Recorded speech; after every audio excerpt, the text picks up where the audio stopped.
Valve recently announced that they will be allowing more people to put their games on Steam than ever before and scaling back their moderation policies.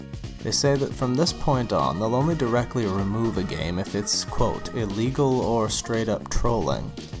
Now, if you're anything like me, then your thoughts when hearing this were probably at first, well, that's quite a change of heart since the great anime purge of earlier 2018. Followed closely by thinking, well, what about asset flips, and games that are just default Unity assets ripping off Slender or Minecraft or something? And I imagine ultimately concluded by thinking that, besides that risk of pure low-quality trash, it's probably a rather good idea, overall.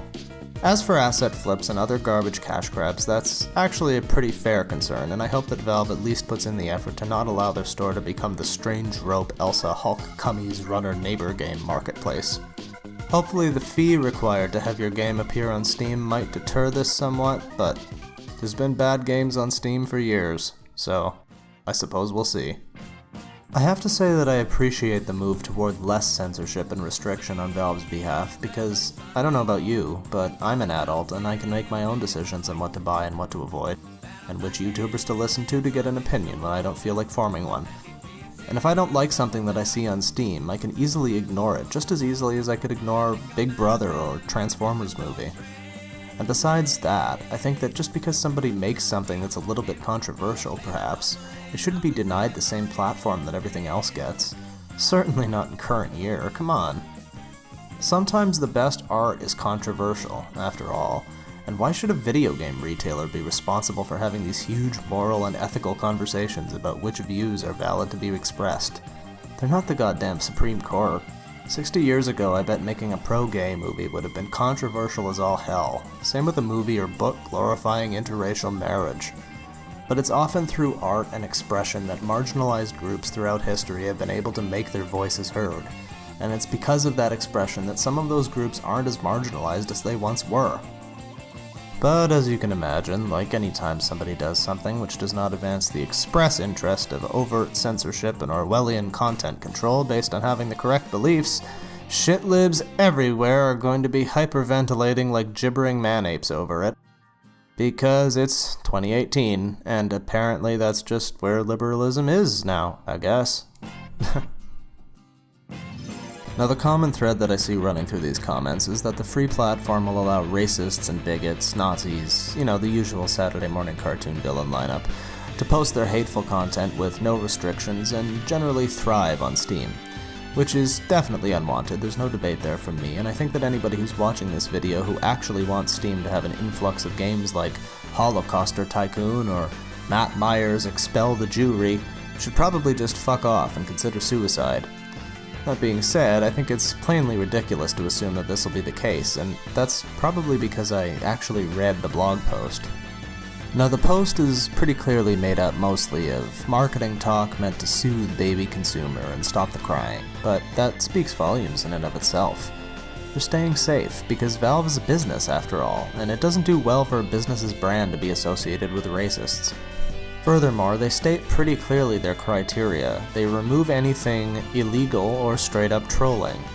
Now, I don't know about you, intrepid viewer, but if I saw a game on the Steam store where you go around murdering young trans kids or black people, or some dumbass hook bitch with a YouTube, I would probably constitute that as trolling, and I think it's safe to assume Valve would feel the same way, if not because they'd consider it illegal for being a form of hate speech.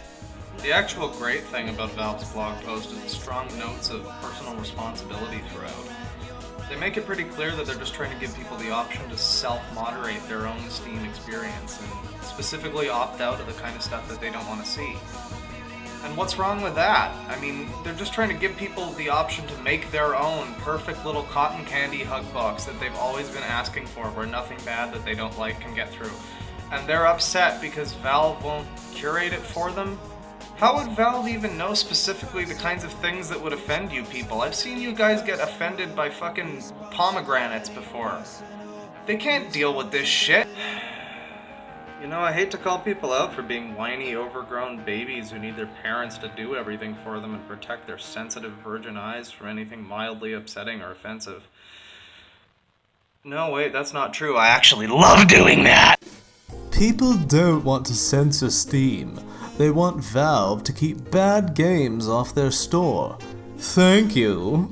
That's right. Hey guys, we aren't talking about censoring Steam. We just want an arbitrary person at Valve to be the be-all, end-all decider of what constitutes a bad game, because bad is most definitely an objective descriptor which can be universally agreed upon by all people. Okay, this is Valve talking, alright? This is from Valve, this is them saying this. Filtering through all the bad stuff is hard work, frowny face. I know so many people that would help clean up the Steam store for free. I was initially going to point out the irony of his first statement, but then my mind drifted to the dystopian horror of his second statement. A world where this guy's friends get to pick and choose what ends up on Steam, and the whole platform turns into a dedicated Steven Universe fan game service. Dear God. Hey Steam Games and Steam support. Well done.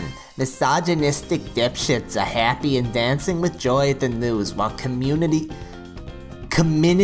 of marginalized people fear for their well-being.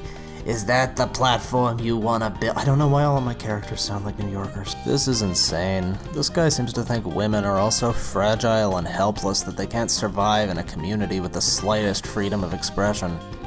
I guess they all need a white knight in shining armor like you, huh, Oscar? Never mind that women can make their own games, never mind that marginalized groups you talk about can use this free platform to advance their own views. Never mind that the quickest way to shut down a hateful individual is really just to allow them a chance to talk and prove their own ignorance and irrelevance. No, the best option is definitely to just treat everyone like a 4-year-old. Just read the news about Valve and Steam Store.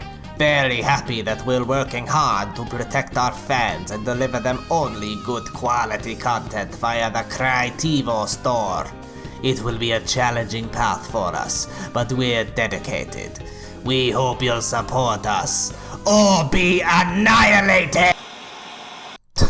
Yeah, you go, buddy. You and your 5 retweets are sure to set Valve quaking in their boots. Hey, when's RDR2 coming to the Crying TiVo, or whatever the fuck it's called? Oh, so the Steam store is run by the ghost of Ayn Rand. Cool. For clarity, I do not actually think this is cool. Don't worry, man, I'm pretty sure the Goonie Beard avatar gave it all away. A platform that allows everything unless it's illegal or straight up trolling is ridiculous.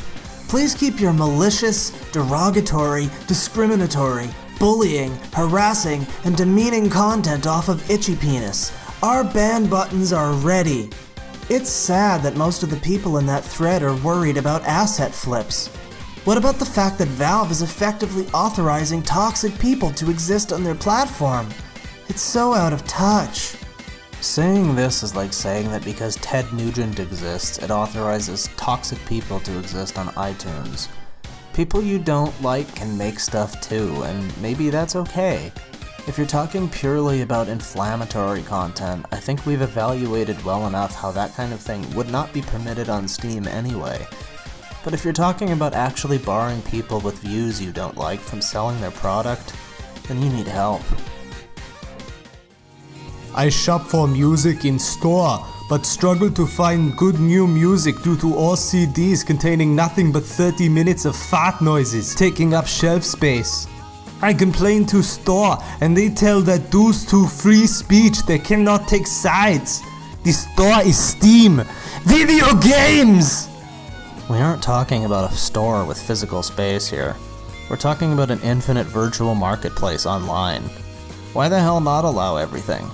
If you go on YouTube right now, you have a choice of just sticking with popular videos from verified checkmarked accounts, or watching every inconsequential 52-view documentary about flat Earth and moon aliens made of Mercury. But you don't need to see them. They're still there, but you don't need to. I mean, why not let them be there? If there's a market for it, even a tiny one, let them watch what they want. Why shouldn't Steam work the same way as YouTube? The weird thing is Amazon.com actually pretty much does work this way. Nobody complains about that.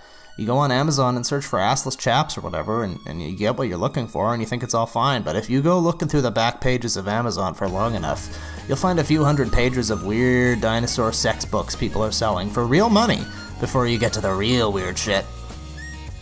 I know these people don't want other people to have freedoms or the right to say what they want. You know, everyone they disagree with. but sometimes it almost seems like they're tripping over themselves just to give up their own freedoms.